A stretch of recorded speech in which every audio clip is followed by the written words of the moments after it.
Many of you I'm seeing here today, I saw little boxes of your face in the last year and a half, and I actually get to see you in person. So this is really cool. So today I want to talk to you guys about engagement and getting involved. Okay? Getting involved means doing more than you're asked to do. It means showing up, even if you don't have to. It can mean doing research with your professor, joining a club, getting involved in Greek life. It means coming to events like this one tonight, even if you're just here for the chicken fingers, okay? I'm gonna get them later. As Jean said, I'm a double bronc. Class of 2006, I got my bachelor's in psychology. 2009, I completed the MBA program here at Rider. But let me take you back to fall of 2002, September. I'm a new student, freshman. I walk onto this campus with pretty much one intention: find the parties. Okay? Being honest, that was 18-year-old me. I came to college, I'm like, who's throwing parties, when, where am I going, and did I get good professors? That was probably a second thought. But I didn't come here thinking I was going to get engaged. It wasn't really something that I felt I needed to do, or it was an expectation that was set upon me to come here and do more and go to the classroom. But I did become a student leader, and it really happened by accident. And I hope that you all will become student leaders, not by accident like me, but with intention. So a little bit more about my story. So fall 2002, picture it. No cell phones, AOL Instant Messenger. Yeah, no one under 20 even knows what that is, what I'm talking about, okay? I lived in Lincoln Hall. Are there any residents here? Lincoln Hall? Yeah. Well, back then, this was the best dorm on campus. We had air conditioning and carpet. Many, many more of our residence halls today have that, thank goodness. So I feel so fortunate. I'm in Lincoln, it's an upperclassman dorm, and I'm starting to meet some people. And there was this girl that I kind of met out in the social scene, but she also lived in my building, and she said, you know what? I'm president of the Residence Hall Association. You should think about joining. I'm like, all right, this girl's cool. Like, I like hanging out with her. Like, let me go see what this is about. The meetings are literally in the building where I live. It's basically coming to me. Let's get involved. So I joined RHA. And literally a few weeks later, this friend I had just met, an upperclassman, is like, yeah, so I just got an apartment off campus, so I can't run RHA anymore. You've been chosen as our new president. Wait, what? Like, I was just coming along to some meetings with you to meet some people, and like, I have to run this now? And this was an upperclassman dorm. I was one of 4 freshmen living in this dorm. So to say I was intimidated is an understatement. So that's how I got involved. With a lot of things in life, I kind of roll with the punches. If an opportunity comes, try it. Why not? Okay? So I started attending these executive board meetings, learning what an executive board meeting was, okay? 18-year-old party, Lindsay. Wasn't thinking about these things. I started hosting my own meetings within Lincoln, and I started getting my friends and classmates involved. And really, I was just thinking, whoa, this is gonna look good on my resume. That's all I had in mind. I was like, I have something for my resume. Now, you guys know me as a career coach now. I live, eat, breathe resumes. I've never actually eaten a resume, but I've had some I've wanted to throw in the trash quickly, no offense. But at 18, all I was thinking is this leadership is gonna like get me into grad school, or this is what, you know, employers are gonna look at, and they do look at that. But I didn't really see the true value of engagement. And one of the first things that happened is I developed more confidence. And I don't know that I thought I was necessarily lacking confidence at the time, but as I was running these meetings, gathering people, running something, I started feeling more self-assured and more comfortable with myself. And there were all of these soft skills that I was learning. So communication, time management, responsibility, taking initiative. These are all skills that employers are looking for. And listen, I was running a residence hall association. We were doing things like ice cream socials. All right, was any employer actually going to hire me for my ability to pick ice cream toppings? No, okay?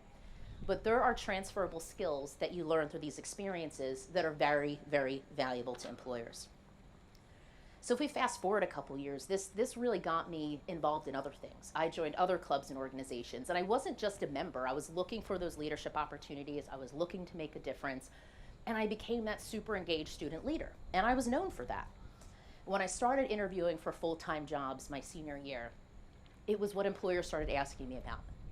Everyone was coming to them with a resume that had an education section, that had maybe an honors section or some work experience, but not everyone was coming in saying, I've run meetings, I've managed budgets, I've gotten people together to work towards a common goal. And suddenly, the interview stories I had for these interviews were a lot stronger than they would have been had I not had these experiences. So I was very fortunate upon graduation to land a job at a Fortune 500 firm in financial services. And again, I felt like the little fish in the big pond, much how I felt when I first stepped foot on Rider's campus. Now in retrospect, Rider isn't a really big university, but I came from a tiny high school. So coming here was a lot of people. So at my job, I said, you know what, I'm gonna be more intentional now. I'm not gonna look for these things to kind of fall out of the sky and just be handed to me. What can I do to start getting involved?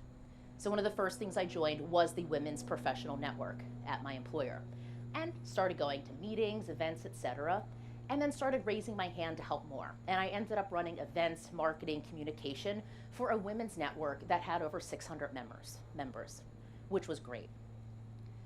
Getting involved in that network got me most of my promotions either directly or indirectly, okay? I didn't realize it, but we were hosting a speed networking event, and I was going through an interview process for a promotion.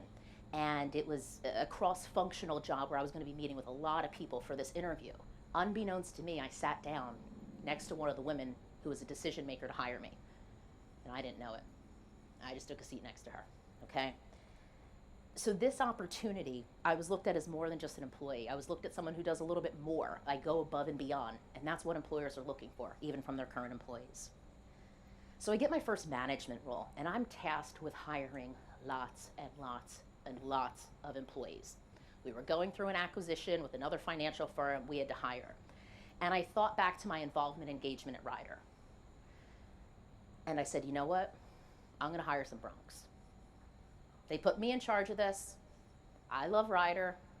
I'm gonna go hire some BRONCx, okay?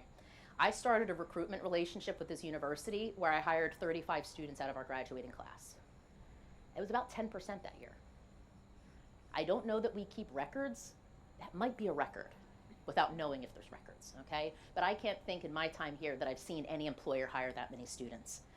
But it was that connection, that affinity, and feeling still engaged and involved with this campus that led me to do that. So how did I get here?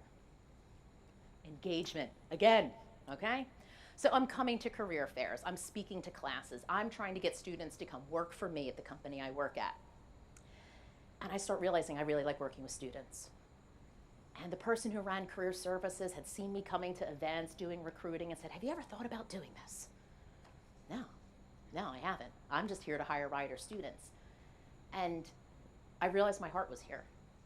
And I said, you know what? I really like doing that. If I can make this into a career, I will wake up every day and want to come to work. Spoiler alert, guys, you probably won't feel that way in all of your jobs, okay? I strive for you to be happy every day, but we all have some rough days. So that's how I became the career coach of the Norm Brodsky College of Business. It all started with me meeting a friend, trying to go to a party, getting invited into RHA, being handed the reins when I didn't really want them, and it just sort of spiraled, and it kept going and kept going. So today, I don't stand in front of you as that 18-year-old looking for parties. I'm not the 38-year-old looking for parties. But I am the person that goes all in. I am all in. I don't just do things at the surface level. I get involved. And it was that engagement in college that led me to be that person. Here on campus, as mentioned, I'm the advisor to Delta Sigma Pi, National Fraternity for business students. You should pledge, okay? I'm also involved in the Gail Bierbaum Women's Leadership Council. Another great opportunity for students here. And I also lend my expertise to numerous outside departments and organizations. So this has really carried over into my personal life. If you guys know anything about me, I love music. I love concerts. When we look back to the effect of COVID, I had tickets to 33 concerts that I had to cancel due to COVID. So when I say I go to concerts, I mean, like, yeah, as anytime I can get a babysitter, okay? I go all in. I've seen my favorite band over 80 times in concert. Driven 12 hours, I've gotten on a plane, I've left the country to see them. I've become this person that when I find something I like and I'm engaged in it, you better believe I'm going all in. I'm going all in. So I want to wrap this up talking about what I actually think involvement is. And I wrote some definition. I thought about looking at Merriam-Webster, but I was like, let's use the noggin, okay? Involvement is intentionally engaging in something that you're drawn to. But remember, it wasn't intentional for me at first. For the purposes of your continued development. It's taking advantage of opportunities that exist so that you can continue to grow into the person you're hoping to be. So there's 3 big reasons or values that I think that are important for getting engaged. And the first is just enhancing your overall college experience. You guys showing up today, you're meeting people. You're getting engaged. Thanks for coming, okay? You're establishing a connection with your school. Please don't just come to campus and take your classes. I know that's all that's required of you. There's a whole lot more here offered to you. So go and grab it, okay? The next is personal development and skill building. Confidence, leadership skills, an opportunity to discover your strengths and passions. Sure, you can do that in the classroom, but it's experiences outside of the classroom that are really going to solidify what you think you want to do in your future. And then what we usually think about, and what I was thinking about with this leadership position on my fancy 1-page terrible freshman resume, was that I was trying to build a network, my professional development, gain some skills relevant to your major. You know, if you're an accounting or finance student and you're any type of club or organization, you should try to be the treasurer. If you're a marketing student, you should try and take over the social media account for your sorority or your club sport. It doesn't have to be something fancy to get engaged and involved. You can start very small, and it doesn't have to be an official leadership title. So my final piece of advice is this: your time at Rider is short. And for some of you, the last year and a half may have felt that more got compressed into less time. Okay? Make the most of it. Get involved. And you're going to be a happier person. Thank you for your time tonight.